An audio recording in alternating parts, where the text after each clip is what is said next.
technical title, What Research is Telling Us About How Our Students Learn. I'd actually like to give you a more provocative title that says, you know, if no one's learning anything in your class, and at the end of the class they end up hating your subject area, are you really teaching?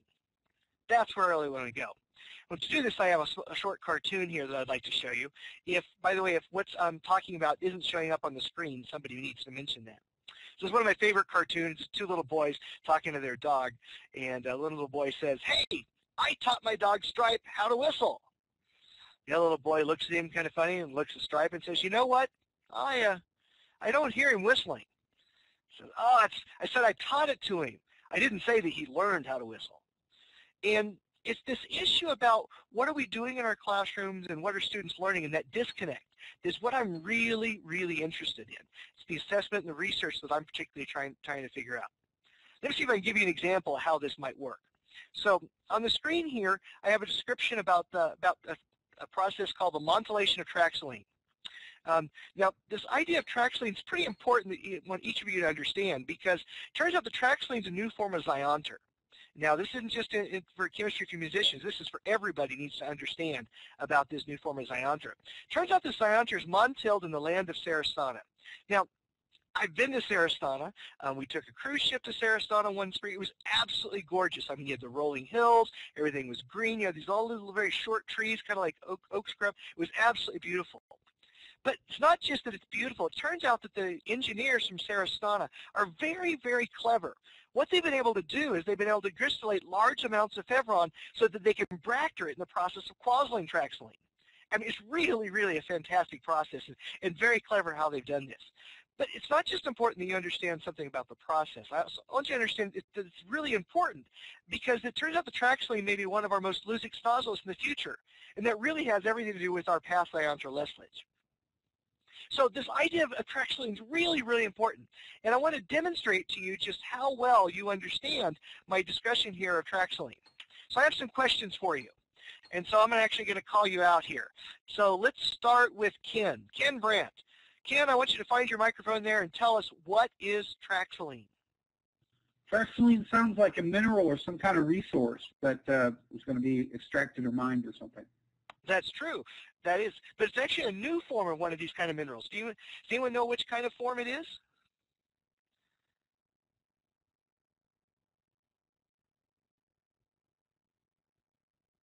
It looks like Fevon. No, that's absolutely right. It's a Zionter form. Exactly. Exactly. All right. So, Chris Garcia, where is Traxoline montilled? Sarastana.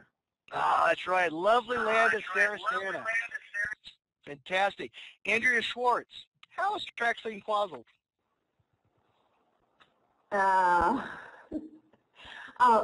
We take large amounts of Fevron and we bracter it, and that's how we quazzle Traxoline. Absolutely, absolutely. Boy, that's great preaching, Slater. You're doing a good job here. All right. Now, why is it important that we know about Traxoline? Cheyenne, help us out here. Why is this important? Leukocyte net loss in the future? I don't know. Cheyenne, you're exactly right. You want to clarify that for her? Donna? That it's the most leukodized nebulous for the Zionter.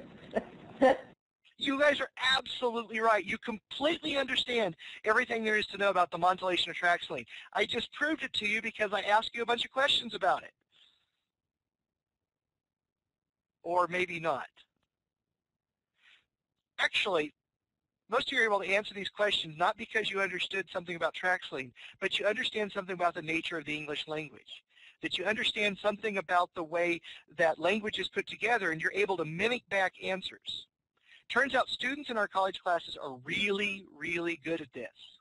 In fact, if you're not good at this, if you're not good at the game of school, so to speak, if you're not good at this, then in general, you don't make it to college. So this isn't really good evidence, in fact, that people understand things. But sometimes we're able to fool ourselves. In fact, it's very easy to fool ourselves. Feynman would say the easiest person to fool is yourself in terms of doing educational research and understanding what's going on inside of our classes. Well, there are some things we do know for absolute sure about how people learn. So the first thing we know is that when students come into the classroom, that they know a lot about how the world works. They know why the leaves change color in the fall. They know why water freezes. They know why it rains in the summertime. Now, they may not know the scientifically correct answer, but they do know an answer.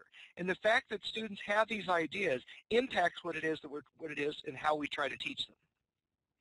The second thing that we know is that students can't just memorize facts. They have to have different ways of organizing. They have to have, if they really understand an idea, they can't just know the vocabulary, but they also have to know the processes and how the processes and the vocabulary all in fact fit together.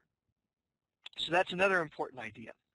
And then the third important idea is that for professors to help their students learn, they can't just tell them stuff, but they actually also have to give them feedback.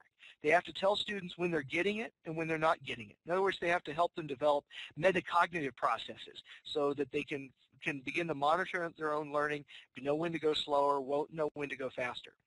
So these three ideas about how people learn are really shaping the kind of research that we're beginning to do. So the bottom line idea here, so what we take away to this point, is that it turns out it's not so much what the instructor does that really makes a difference in students' learning. What matters is what the students do.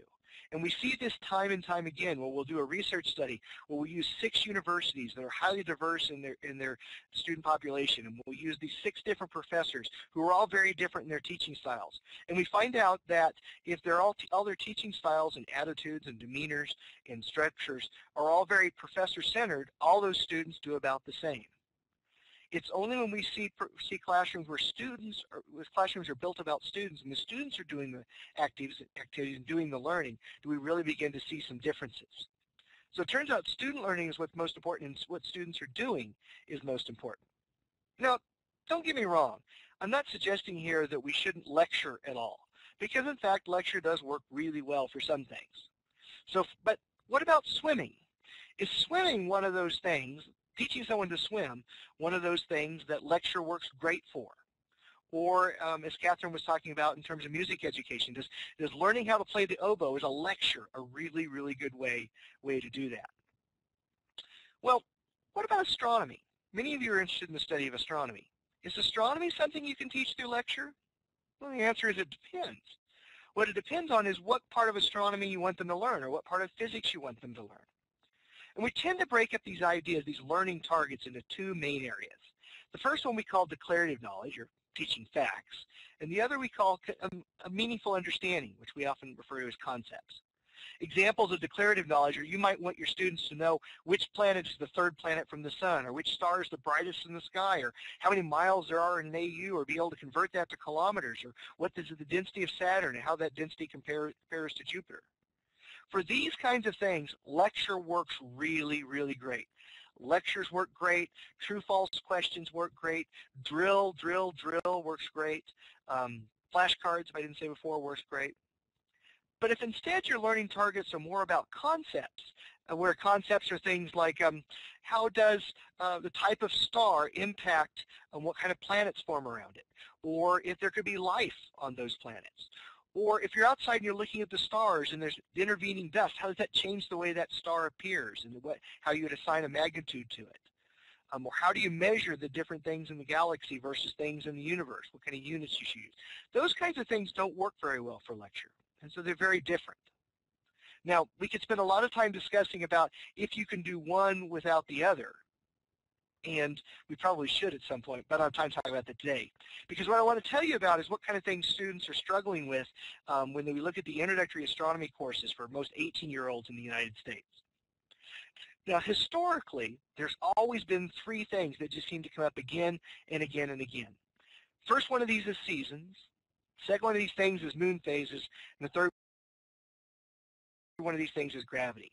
It seems like again and again and again, these are the really big ideas. Now with seasons, very briefly, one of the problems that students seem to struggle with is why is it summer sometimes on some parts of the earth and why is it winter at sometimes at other parts of the earth. And we have diagrams in these really great, fantastic textbooks that some of your favorite friends have written. And this is a picture that shows up in my textbook. But when students look at this, we don't really understand what it is that they're getting out of this. What are they taking away from this information? What we do know is if you already understand how seasons work, this diagram is absolutely fantastic. It explains a lot. If you don't know how seasons work, we don't think this diagram probably helps at all. Here's another diagram that shows up in many textbooks. It's a picture of the sun in the summertime in column A and the sun in the wintertime in column B as seen from the northern hemisphere. And again, for people that understand what causes seasons, this diagram makes perfect sense. But it's not so sure that this diagram makes sense to people who don't understand or who are trying to learn about seasons. All right, that's seasons. And we'll spend more time over the course of this semester talking about seasons because it shows up again and again and again. But moon phases are another problem. Here's a picture from a very commonly used textbook. I believe this one is also from mine, where you show a picture here that's got 18 different moons. Here, actually, it's not really 8 moons. It's 1, 2, 3, 4, 5, 6, 7, 14 different moons. Sometimes the moon is half lit. Sometimes the moon is completely lit. Sometimes it's lit on one side, so it's lit on the other side. I don't think that this is probably very, very helpful for students. Yes, there's 16 moons there. You're absolutely right, Andrea. Thank you for pointing that out. Again, to somebody who understands moon phases, this diagram makes perfect sense. But what about someone who's learning moon phases? And what about somebody who doesn't have strong spatial reasoning skills? Do you need spatial reasoning skills to be able to understand the nature of moon phases? Question we don't know the answer to, but it shows up again and again. Here's a typical question that one might ask. I've got a diagram here showing the Earth and the Sun. The Sun's off to the right-hand side with 5 different possible positions of the moon. Position A, position B, position C, position D, position E. And in the top right-hand corner, I've got a sliver of a moon. Here, I'm having to move it around on my screen so I can see it here. So if I were to ask you a question, in fact, I'm going to ask you to vote here on this question. How do I set up a poll here? Polling type A through E, multiple choices. There we go.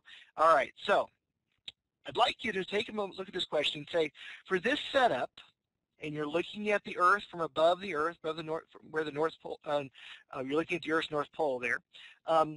Which position A, B, C, D, or E would the moon have to be in to get a moon that looks like this? So go ahead and take a vote here. I'm not sure what you can see. If you go to the top of the screen underneath your name, there's a place for a smiley face. There's a place for you to raise your hand if you have a question. There's also voting there. Let's see here. Right now I've got 6 people that have picked D. I've got 1 person that's picked E. I assume you can see all these answers here. I don't know if anyone else is going to chime in. 4th icon for the left. Excellent. Yes, Andrea, it is from the Northern Hemisphere. Always assume it's the Northern Hemisphere unless you're giving your talk in Australia. Turns out professors always ask which hemisphere this is from. Students never ask that question. Turns out so we don't actually have to tell students which hemisphere it is, because if you do, they think that's an important part of the question. Can't ask how it changes to the southern hemisphere. We'll come back to that, so I'm glad you asked that one. All right. Looks like the majority of folks are choosing point D. Some people are picking E. With that, we're going to come back to this idea here because this is kind of a fun one to talk about here. Turns out before I give a lecture, about 5% of my students get this answer correct. And the correct answer in this particular case is D. But 5% of my students are getting this correct. That's an interesting number, right? The reason that's an interesting number is, are they guessing? I mean, what would the percentage be if they were guessing?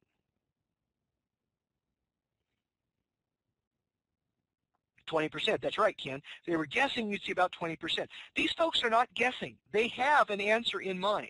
And the most common answer they're picking is A or B. And that's because they have a blocking model. The idea that somehow the Earth must be blocking the sun's light to get that shape. So they already have an answer. They already know something about moon phases when they walk in the door. Turns out they're wrong, and that's kind of a problem. All right. Then the last one has to do with gravity. Gravity tends to show up again and again as being pretty important. And what we know is when we look at students, particularly if we look at elementary age students all over the globe, and we deal with them in their own native language, turns out that students have about 5 general ideas about the nature of gravity. And it turns out everything that students think about gravity is tightly correlated to what they think about the shape of the Earth. So a common notion, particularly amongst young students, is that the Earth is actually flat, and that we live on a flat ground, and the Earth is not really round. They think that there is a thing called an Earth because they see globes in the classroom, but that's something out in outer space. That's not the thing we live on. There is another group of students that have a notion that the Earth is round, but we live on a place that's locally flat. And all the physicists would nod their head and say, yes, we do live on a place that the Earth is locally flat on the scales of human being heights. But that's not often the way students think about it. Now, another common way that students think about the nature of the shape of the Earth is that the Earth, in fact, is a ball, but we have to live on top. And the reason we have to live on top is because if we lived on the sides, we might fall off. Now, a more advanced thinking about this is that people somehow can live all over the Earth, but there's still an absolute relative, that sounded funny. There still is an up and a down. This is part of being kind of weird on video, right? Because I can't see all your faces, and so I end up saying more than I sometimes necessarily should. And then finally, there's the idea of the correct notion that the Earth is round and people live all over, but there's no sense of up and down as it's in outer space, but rather down is towards the center of the Earth and up is away from the center of the Earth. Turns out these notions about the shape of the Earth and where we live are directly tied to students' understanding of gravity across a wide number of ages. Turns out this is going to be really important for people that are studying cosmology, for people who understand why students don't understand the Big Bang very well. Their conceptions of the shape of the Earth and how we live directly tied to how students understand cosmology. Or if you're trying to get students to understand the nature of hydrostatic equilibrium, why stars or main sequence stars are in balance. Turns out these are also part of important issues related to that as well. All right, that's the big three: seasons, moon phases, and gravity. But it turns out that there are modern topics that we've been doing research on that students struggle with as well, like how do stars form, and where do they come from, and how long do they live?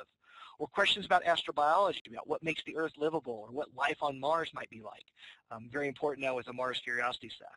And again, there's been a lot of research done in this notion, the notions related to cosmology. And I'd like to tell you about the cosmology stuff for just a moment because it's really, really interesting stuff.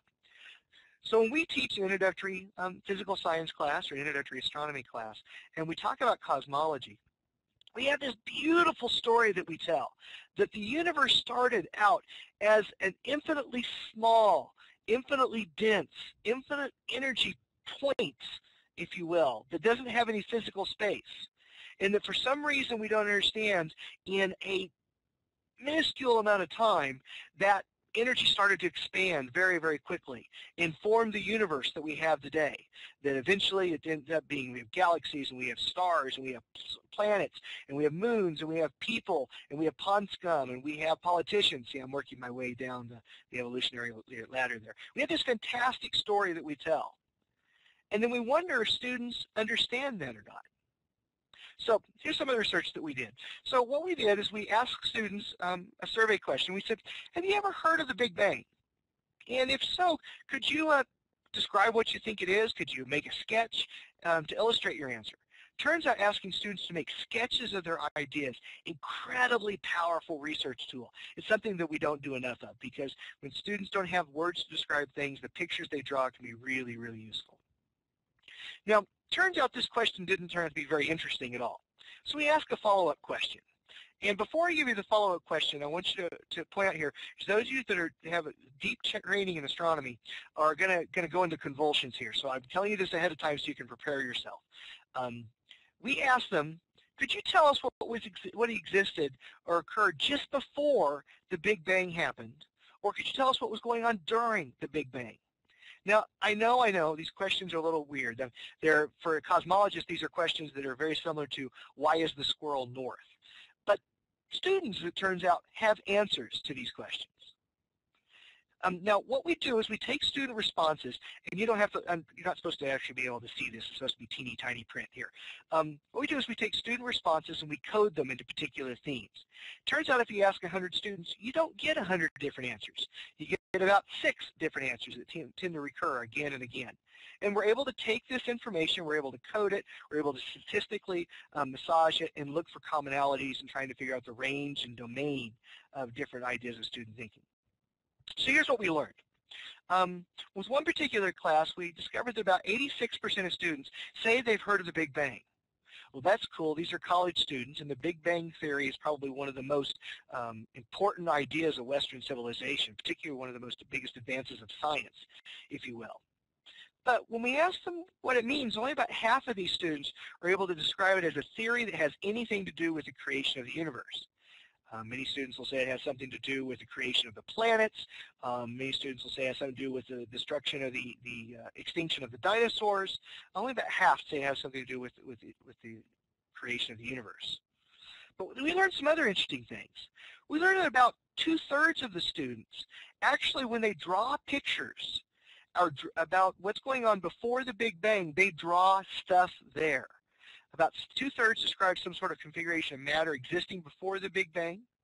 And about half of the students describe the Big Bang as this event that takes all of this pre-existing stuff and spreads it out into the universe, into pre-existing space. And 1 out of 5 students actually describe the Big Bang not as an explosion, but rather as an implosion, an event that took all this stuff in the primordial soup and stuck it all together to make the universe. Profound stuff. These aren't just a couple of crazy ideas. These are really, really wrong ideas. I should point out these are post-lecture. Now, I don't remember who the lecturer was. He probably had a really great book, and he probably gave a very dynamic and enthusiastic lecture. It was probably very well illustrated, probably had some good videos. And so clearly we begin to wonder, yeah, it's post-lecture, Andrea. I know. What's wrong with these students? What is wrong with these students? Well, it turns out there are 2 different ways that we begin to think about the way students understand ideas. And one model of understanding the way students think about understanding is what we call the misconception model. And I have a picture here of a castle. The misconceptions model is this idea that students over time have built up these really solid, internally consistent ideas about the way the world works. In fact, they're just sitting around waiting for you to ask them how the world works, and they spit it out to you, and they explain it all very coherently in a very nice, detailed package of exactly how the world works. And that these are misconceptions that need to be, as astronomers, torn down and fixed and rebuilt. Well, that's one idea. But another idea is what we call the primitives model. Now, my son and I like to go to this place called Chuck E. Cheese's. The reason we like to go to Chuck E. Cheese's is because they have video games there. We don't eat the pizza. The pizza's terrible. But we often go to these video games, and we get tickets, right? And you turn in these tickets for little plastic erasers and stuff. But one of my favorite games that they have there is called Whack-A-Mole. Maybe you're familiar with Whack-A-Mole. Whack-A-Mole is this idea, or Whack-A-Shark, if you happen to be in Monterey Bay, is this idea you get these little animals that pop up at random intervals, and you're supposed to bang them to score points. And you never know which ones are going to come up when. It seems random. Of course, it's not random. It's programmed into a computer somewhere. Well, we can also use this idea of the Whack-A-Mole to think about student understanding. That instead of when we ask students what's going on with the Big Bang, instead of them telling us this rock-solid idea, that we think perhaps another way of thinking of this is when you ask them that question, all sorts of little ideas pop up into their head, and they mush them together and tell you what they're thinking. That they create these ideas right there on the spot, based on a number of subroutines, if you will. Let me go a little further with this, because this is kind of an important idea. So, it turns out when children are growing up, they learn a lot about the world through experience. So, for example, they learn that as they get closer and closer to a fire, it gets hotter and hotter and hotter until they get up really close and they touch it. Oh, they burn themselves. And then because they're stupid, they go back and do it again and again just to confirm. You know, they're all young scientists. All data has to be reproducible. Or when they hear sounds, for example, approaching car horn, they know the louder it is, the closer it is. I mean, this is true with college students as well. So, for example, when I was young and I used to go to concerts, I'd buy my tickets right next to the speaker stack. And of course, they did that because that's where it was absolutely loudest. Well, now that I've matured somewhat, I like seats to have backs on them. I actually buy my seats a little farther back because it's not quite so loud, because sound changes, the intensity of sound changes with distance. It's true with light as well. As you look at approaching headlights of a car, the closer the headlight is, the brighter it appears. This is all very important stuff. None of it's wrong. And these are important rules that we develop. I mean, there are rules that keep us from burning ourselves to death, keeps us from going deaf, and keeps us from going blind. These are all really important ideas. Okay? They're not wrong. They're not wrong at all. Now, in the literature, we often refer to these different ideas that are very context-dependent as facets. And Jim Minstrel's done an amazing amount of fabulous work in this in the context of physics. But what we think happens is in our brains, we're pre-programmed with some pre-existing ideas. And one of these pre-existing ideas, as we call a primitive idea, is that closer means more. The closer I am to something, the more I get of it. And we've been able to conduct this research down with infants, even only a few months old as Catherine's little guy right there, that what we realize is that we seem to have programmed in our brains, the closer we are to something, the more of it we get, whether it's sound, whether it's light, whether it is heat, whether it is gravity, whether it's electricity, or electromagnetic effects. All these things seem to be true. And we call this a primitive idea, that closer means more. And we apply it all the time. It's a very important idea. If not right, it's wrong. But it turns out there's a number of these primitive-like ideas that interfere with our ability to teach astronomy. So when we ask students, why is it hotter in the summertime and colder in the wintertime, many students' first response is, well, because we're closer to it in the summertime. Because they're invoking this idea of closer means more, which is right in almost every context they ever encounter, except this one. Or there's another primitive idea that motion requires force. You can't get something to move unless you're acting on it. So many students have this idea of the spaceships like the Voyager or the Pioneers, the spaceships, if we turn off the engines, they will grind to a halt in outer space. Or ideas of interference, that the only reason you can't see the full moon is because the Earth must be in the way, or there must be clouds in the way. Or the reason the computer you're looking at doesn't fall and hit the ground is because there's a table in the way blocking gravity from it. A very common one is what I call the watership down principle, the idea of 1, 2, 3 more. The idea at some point we just keep telling students stuff in the universe and they quit paying attention. And that's why many of them may think that there are many stars in our own solar system, or that a comet in a galaxy, or yeah, which comets, galaxies, whatever, it's all the same thing. So these primitive ideas seem to explain for us the many things that students have wrong when they enter our classroom and often when they leave our classroom. How does this relate to cosmology? Remember this idea that the universe, the Big Bang, took a bunch of pre-existing stuff and organized it in the current universe. Why do they struggle with this idea that the universe was created out of nothing, essentially? Well, we think that there's another P-prim here, another primitive idea, that you can't make something from nothing. And that they invoke it when they're talking about the Big Bang. I mean, think about real life for a second here. How do you make money? You have to have money to make money. How do you bulk up with muscle? Well, you've got to lift weights to do that. How do you, conservation of energy, conservation of momentum, conservation of angular momentum, conservation of mass. That you can't get something if you didn't start out with something. So we think this idea you can't make something from nothing accounts for why students really struggle with the ideas we try to teach in cosmology. In fact, it's not just in cosmology. We think it also may show up in students struggling with what's going on the moon. As you may know, many students believe that there's no gravity on the moon. There's no gravity on the moon. You say, how did the astronauts walk on the moon? Of course, they have an answer for that. The astronauts were able to walk on the moon because they wore heavy boots. But as it turns out, the reason students think that there's no gravity on the moon is because they understand that there's no air on the moon. And the only way you can have gravity on the moon is if you have an atmosphere there.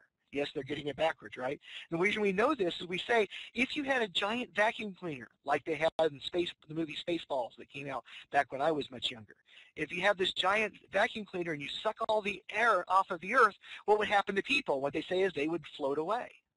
Of course, the reality is what's going on is you have to have enough mass, you have to have enough gravity to retain an atmosphere. It's not that the atmosphere causes gravity, it's that gravity allows an atmosphere to exist. But students don't understand this, and we think we can explain it by this same idea of you can't make something from nothing.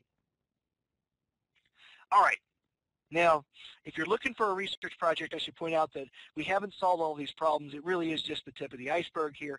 In astronomy alone, Neil Cummins at the University of Maine has discovered 1,700 misconceptions that his students bring to class in astronomy that they seem to have after they leave astronomy as well. Now, as you look at this list here, the first one seems most common is this idea about the temperature of the Earth depends on the distance between the sun and the Earth. Of course it does, right?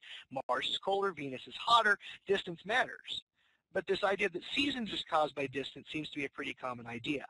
And what we know from a lot of research is to get students to change their thinking about this requires chemotherapy. It requires a tremendous amount of work. But some of these ideas are not really deeply held ideas. Like number 2, there are 12 zodiacal constellations. Our planetarium folks know that there are not 12 zodiacal constellations. There are actually 13. Thank you, Ken. All right, they're on the keyboard there. And with students, you can say, many of you think there are 12 constellations. There's actually 13. And next week, if you come back and say, how many constellations are there in the zodiac? They'll say, there are 13. But with seasons, it takes much more complicated to change this. In other words, not all these ideas are equal. Some of them can be fixed with lecture, and some of them can't. And so one of the state-of-the-art research problems we have is figuring out with this long list of things that they don't understand, what is it that can be fixed by lecture, and which ones require a more serious instructional intervention. Because when students don't understand things, there's really 3 different reasons for this. One is there's some things like the zodiacal constellations, they just don't know the answer, stuff they can't name, or they don't tend to name it correctly. But sometimes students have alternative conceptions. They come into class and they have internally consistent ideas that they've developed over time, that they're fruitful in many cases. Maybe they're historically rooted, which are alternative conceptions that's different than stuff they can't name. And then there are places where students just have reasoning difficulty, where they take ideas like closer means more, or you can't make something from nothing, and they misapply it. Closer means more is right. It's absolutely right. It works 99.99% of the time, except it doesn't work in seasons. And so sometimes it's not a stuff they can't name, it's not an alternative conception. Sometimes it's a reasoning problem. And what I believe pretty strongly based on the research we've been doing is that these 3 different kinds of ideas, these 3 different kinds of student problems require different instructional interventions. And being able to figure out which concepts require which instructional intervention a priori is the real challenge here. Because our first response when we discovered students had these problems was really insufficient. I mean, what we did is we made sure there were computer video projectors and smart carts in every classroom. Many of us were able to figure out we should provide our students with copies of our PowerPoint slides in the bookstore or let them download them online. We've spent millions of dollars, I've spent millions of dollars creating Flash animations or JavaScripts to have students work with complicated models. I built a lot of websites over time, but it turns out none of these things seem to work very well. So to explore this, I have one particular research project that I want to tell you about, where what we did is we looked at a large enrollment Astro 101 course. And what we wanted to do was to identify and to establish just how much we can improve student learning through really fantastic lectures. We used a single group multiple measures design here. We didn't use randomized groups, and we looked particularly at non-science majors, the ones that just generally would enroll in Astro 101 courses. Turns out across the country there's not a lot of differences. They're very homogeneous in terms of who enrolls these things. And we developed a 68-item multiple choice test, which we assigned to students to come into class, and before we gave them the syllabus, before we gave an introduction, we handed them this test and said, here, do it. And the students hated it. It was a disaster. It didn't work at all. So in fact, what we had to do was take this 68-item instrument and split it into 2 halves, into 2 34-item instruments. Students can handle about 30 questions before they get tired and they stop paying attention. And so we gave half the class Form A and half the class Form B. And then we gave students these really fantastic lectures. And then at the end of each lecture, what we did is we gave them a subset of these questions, the questions from the pre-test that were related to that day's lecture, and to see how they did. Well, let me tell you what happened here. Let me give you an example of question here. An example question that we might give is we say, suppose you have a star that's rising directly in the east. Now, when this star gets to its highest position in the sky, where will it be? Will it be in the northern sky? Will it be high in the eastern sky, high in the southern sky, western sky, or directly overhead? So I'm going to give you a moment here and let you vote. So take a look at this question here. You have a star that rises directly in the east. Where does it go?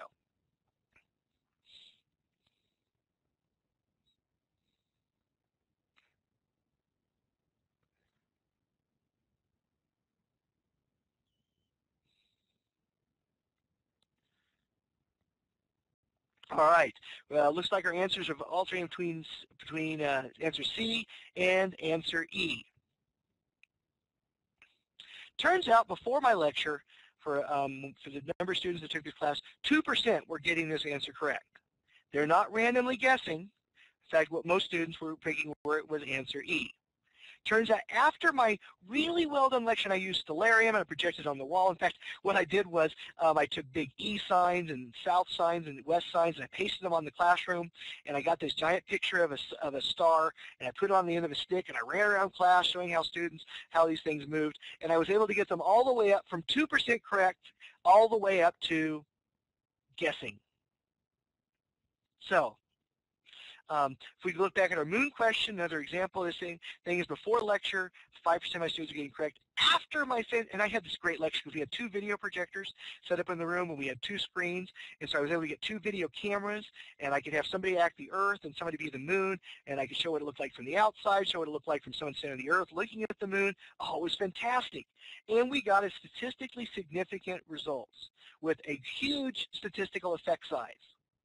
I got them all the way up to 53% correct. All right, and there are some other questions here, but I'm running out of time, so I'm not going to share these with you here. What we discovered was we could get them from, in general, on the 68 items, from 30% correct all the way up to 52% correct. Statistically significant increase, great effect size, great gain score, but not where we wanted to be. Really, really unsatisfying. So this idea that we were able to come up and give them really great lectures just didn't work for us. And the problem was when we use a lecture-based approach, we assume that students don't know anything when they come in the classroom, that they're what we call tabula rasa, that their idea is they come in the classroom, they don't know anything, and our job as professors is to dump all of our knowledge into them. Well, if we use this model, particularly with large lecture, then we can teach classes of 60 or 65, Andrea, or 100 or 200, or when I was at the University of Arizona, I was teaching classes of 600 students at a time, because it didn't matter how many students were in there. In fact, video would work much better than having a professor stand there. But this model doesn't work, because if your approach to improving instruction is to lecture really loud, that didn't get you anywhere. You have to change the way we think about this and change from thinking about professor behavior to thinking about student behavior. So one of the strategies we used was to develop what we call lecture tutorials. And lecture tutorials were designed with one goal in mind, to get professors to shut up and stop talking for a little while. If you had a 50-minute, we told the professors, you have a 50-minute lecture. I want you to lecture for 20 minutes. I want you to shut up, and I want you to give students these carefully created worksheets and work on that for 10 minutes and then go back into lecture mode. Now, the secret with these worksheets were we used a Socratic dialogue, where we took students through the idea that if we asked them just the right questions in the right sequence, and we spaced the questions at the right cognitive levels, then we'd be able to improve student learning. And in fact, we were. For example, on this moon phase question, if we found out if we just stopped talking and let students work for 10 minutes talking about these ideas with each other, we can increase the student understanding from 53% to 72%. Just 10 minutes is all it took to get them to 72%. In this particular question, the reason I didn't want to show it to you is I had students with 21% correct, and after my lecture, they got stupider. No, they convinced of the wrong answer. We were able to correct this. Overall, what we found was that students would increase not from 30% just to 52%, but up to 72%. Now, this is also a statistically significant increase. It had a large effect size. But I want to point out, anyone who's taught for a while realizes that getting your students to go from 30% to 50%, and then 50% to 70%, those are not equal jumps. This is not a linear scale. To get students from 50 to 72% is much, much harder than getting students from 30% up to 50%. So, but we didn't just look statistically at it. We also looked at we did some qualitative research. We got students to work in groups of 4, 6, or 8, and we interviewed them in groups. We said, hey, what do you think about these tutorials? What do you think about the professor not teaching you for a little while? How does that help you learn? And what we found is the students were incredibly enthusiastic about learning the ideas in astronomy. So the takeaway messages that I want you to take away from our brief discussion here is that we actually can dramatically improve student learning if we begin to stop thinking about professors and what the professor's role is, but begin to think about what we have students do. And we're able to do this by using a highly scholarly approach. We do pre-testing, we do post-testing, we're very careful about the interventions we do, and we pay particular attention to not what we know about astronomy, but what we know about how people learn. If we take those ideas together and we're able to build classrooms in which students are actually the center of what's going on, the students are doing the learning, we can find we can dramatically increase the amount of learning that's going on. That's what I wanted to share with you this evening, and I've got some time if you have some questions here or comments that you'd like to make about some of the work we've been doing related to tutorials in the teaching of astronomy. Thank you very much. We have time for questions.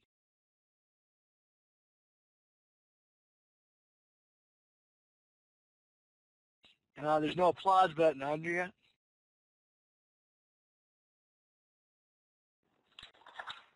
So I've actually got a couple questions. I think these are like vocabulary term questions. I'm new to this field, so pardon me if these are things everybody knows already.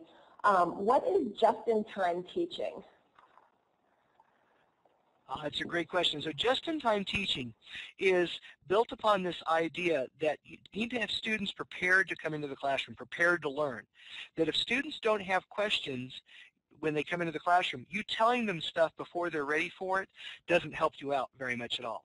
So what just-in-time teaching does is uses the power of the web to ask students a series of questions the 2 hours or the 4 hours before class starts, and so that professors can find out what their students thinking about, what they understand, what they don't understand, and they can come into class being very well prepared. It'd be much like in your class, Andrea, where you use the polling with the clickers, and you imagined you did the polling the first 5 minutes of class. You did nothing but poll students, and then you use student data to drive your instruction and say, hey, many of you are thinking this. Let's talk about this. Why would you think this? Why wouldn't you think that? And use student information. So that's called just-in-time teaching, and it's most commonly demonstrated success in the context of physics, where you give students simple physics questions that are really, really primed with a lot of good misconception stuff in it. And if you don't mind, I had one other question. When you were listing the primitive ideas on one of your slides, with like motion requires force, interference, one of them was Ohm's P prime or P prim. Oh, yeah, that's what that was. Ohm's P prim. So Ohm's P prim, I skipped over that because I was running out of time, but you caught me.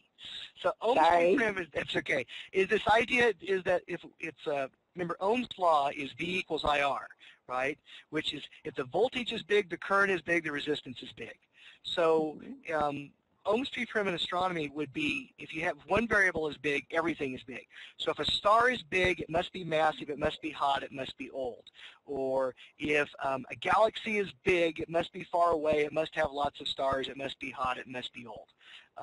The idea that if one variable is big, everything related to that must also be big. So we call that Ohm's P prim.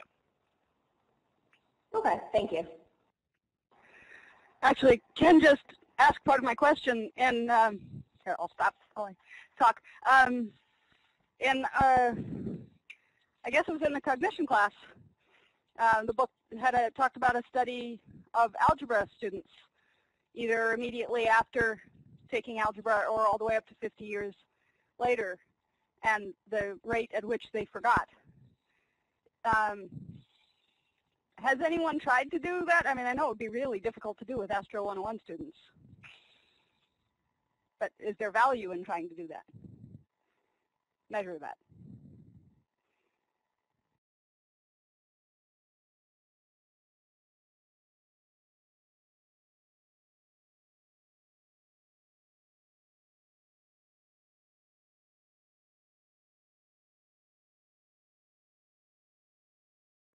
We can't hear you, Tim.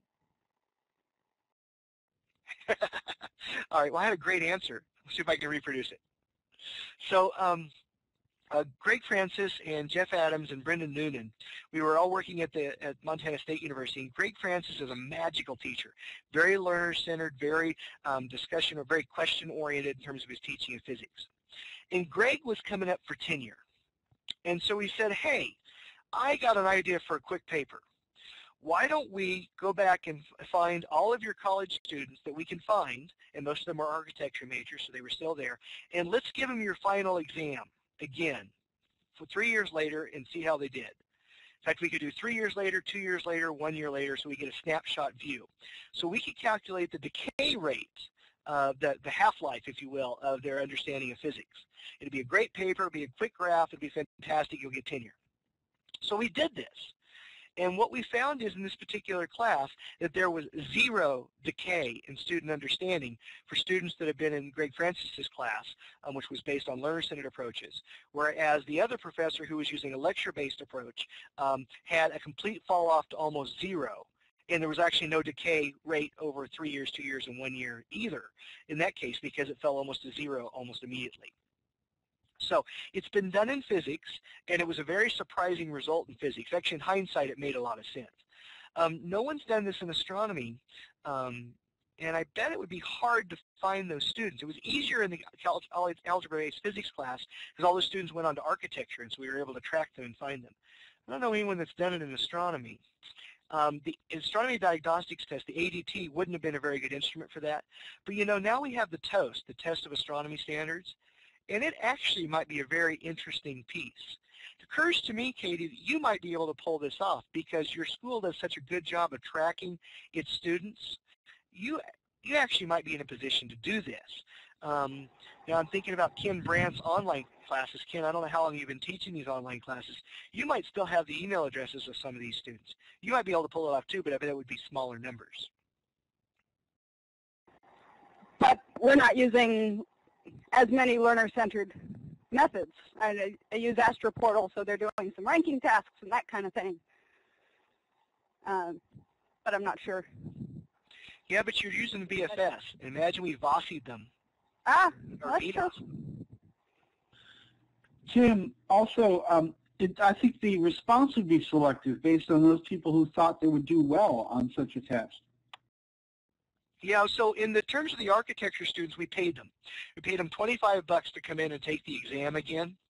And that's certainly a limitation of the study because now you're going for people that would come for $25. And you're also only going with students that didn't drop out of college. They're architecture students that were still there. So there are certain selection effects. But the problem is we did a comparison study. We had the group of Francis's class, and we had my students. I mean, we had a professor that was teaching primarily by lecture-based methods. And so we had a comparison there. So the sampling argument you have to make is that only one kind of students came back for Greg Francis's class, and another type of group of students came back for Professor X's class. And so that's why two group comparison studies are really, really nice ones to do when you can. Thank you. Yeah. For doing something like that, would it make sense to start in advance and find some way to say, hey, we'd like to contact you again in X number of years? So yeah, we've done that with the undergraduate astronomy majors with the REU programs. We get buy-in. We convince them we want to talk to them a few years later. We've been able to do that. I don't know how that works with non-majors. I don't know. I'm just wondering whether to try to put that into my IRB proposal. Well, you might as well put it in because that way you don't have to go back and do it later. Strategically, it's a tough thing to do. You run into, as Ken pointed out, you run into all kinds of sampling issues in terms of you're only sampling certain kinds of people. That would take out a six-pack of beer to figure that one out. It might be worth doing now. Tim, I've got another question about your spreadsheet, going back about 20 slides. What % of those answers had a theological base? That is, they mentioned some kind of higher power influence in the creation of the universe. As part of their scaffolding for how they came up with their concept for. Ken, that's a great question. So it turns out not very many. Not a large enough number to pay attention to. And you'd say, okay, well that means where was this study done? It was done at the University of Arizona. Large Hispanic population, so therefore a large Catholic population. I mean, the Vatican Observatory, heck, is at the University of Arizona. But it turns out a surprisingly small number of people responded that way. And I don't know why that is. I would have expected to have more, but we just didn't see it.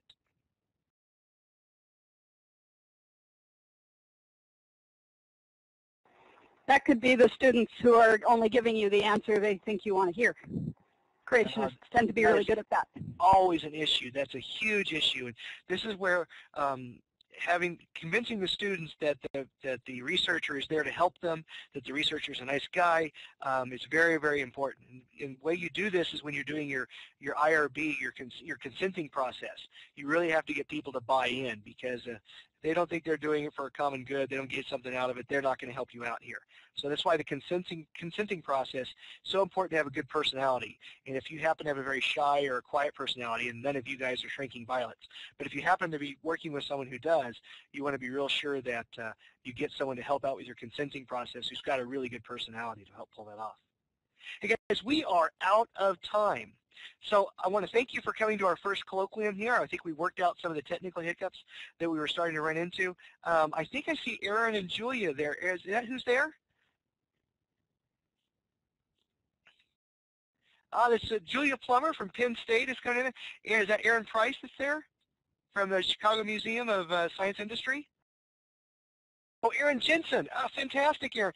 So some of you know that Aaron Jensen got a job at Rock Springs College, and so he is getting started with students, I think, today. And so anyway, so glad to have you all here, and we'll see you next week. We'll have a coffee and donuts at 7 o'clock, and next week's speaker is, I forgot, I have to go look at the list, but it's somebody cool.